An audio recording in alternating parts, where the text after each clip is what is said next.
Assalamualaikum warahmatullahi wabarakatuh. Apa kabar adik-adik semua? Kakak harap kalian selalu dalam keadaan sehat dan bahagia ya. Nah, untuk kali ini kita akan belajar tentang simbiosis. Tidak menunggu lama, mari kita simak video berikut ini. Adik-adik tahu nggak sih simbiosis itu apa? Nah, kakak akan jelasin nih. Simbiosis adalah hubungan timbal balik di antara dua makhluk hidup yang berbeda, yang hidup berdampingan. Nah, adik-adik tahu nggak sih kalau simbiosis itu terdiri dari 3 macam? Mari kita bahas satu persatu. Yang pertama ada simbiosis mutualisme. Simbiosis mutualisme ini memiliki pengertian hubungan timbal balik di antara dua makhluk hidup berbeda yang hidup berdampingan yang saling menguntungkan. Nah, untuk contohnya itu ada bunga dan kupu-kupu. Kalian bisa lihat gambarnya ya. Nah, kenapa sih Kak hubungan di antara bunga dan kupu-kupu ini disebut dengan simbiosis mutualisme? Kakak akan jelasin ya, alasan dari bunga dan kupu-kupu disebut simbiosis mutualisme karena yang pertama, bunga dibantu proses penyerbukannya oleh kupu-kupu.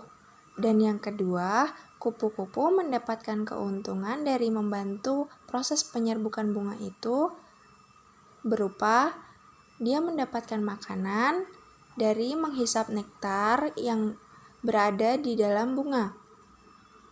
Kita berlanjut untuk jenis simbiosis selanjutnya, yaitu kedua, simbiosis komensalisme. Simbiosis komensalisme ini memiliki pengertian hubungan timbal balik di antara dua makhluk hidup berbeda yang hidup berdampingan, kemudian saling menguntungkan satu pihak dan pihak lain tidak dirugikan maupun diuntungkan. Adik-adik tahu tidak contohnya itu apa?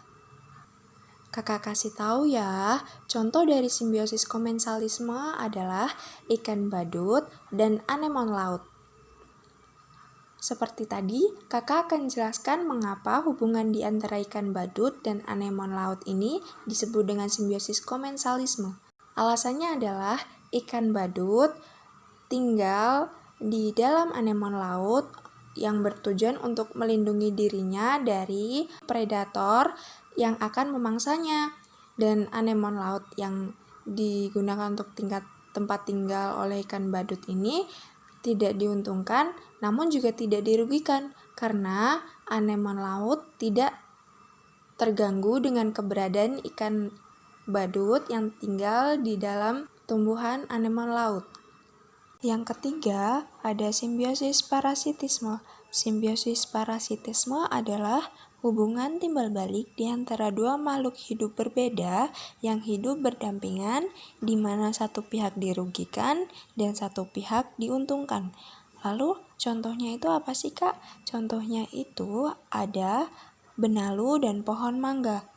Alasannya adalah ketika benalu berada atau menempel pada pohon mangga, maka dia akan menghisap unsur hara maupun zat air yang dimiliki oleh pohon mangga. Lalu, kenapa sih kok pohon mangga dirugikan? Pohon mangga dirugikan karena makanan berupa unsur hara dan air miliknya diambil oleh tanaman benalu. Jika terus-menerus begitu, maka pohon mangga akan mati kelaparan karena tidak ada makanan. Nah, mungkin hanya itu yang dapat kakak sampaikan kepada adik-adik. Semoga adik-adik semua bisa memahaminya dengan mudah ya. Pesan kakak untuk adik-adik semua, tetaplah belajar dimanapun kalian berada, dan kalian bisa belajar sambil bermain loh. Semoga kalian selalu sehat dan selalu menjadi anak baik.